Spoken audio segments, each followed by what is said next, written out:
જો દર્શક મિત્રો, આ છે જય પરિવર્તન ઇન્ડિયા કંપનીની પ્રોડક્ટનું રિઝલ્ટ તમાકુના દરુવાળિયાની અંદર. બહુ જબરજસ્ત રિઝલ્ટ આવેલું છે. જબરજસ્ત એના છોડ થયેલા છે. કોઈ પણ જાતનો રોગ કે કોઈ પણ જાતનું પેલે છે નહીં. તો તમારે પણ આવું રિઝલ્ટ જોઈતું હોય તો અમારો સંપર્ક કરી શકો છો.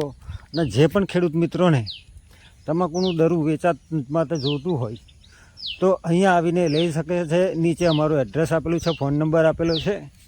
તો તમે અહીંયા આવી અને તમાકુનું દરું લઈ જાવ શકો છો. વેરાયટીમાં તમને કહું તો ગુજરાત 7 છે, ગુજરાત આણંદ 19 છે, 428 છે, 53 નંબર છે. બરાબર. તો જેને પણ જોઈતું હોય દેશી ચોપડિયા માટે, ભુક્કા માટે, તો બહુ જોરદાર દરુવાળ્યું છે. બરાબર છે. ને વેચાણ માટે હવે વ્યવસ્થિત દરું થઈ ગયું છે, જોઈ શકો છો તમે વિડીયોની અંદર. તો વહેલી તકે સંપર્ક કરો. નમસ્કાર.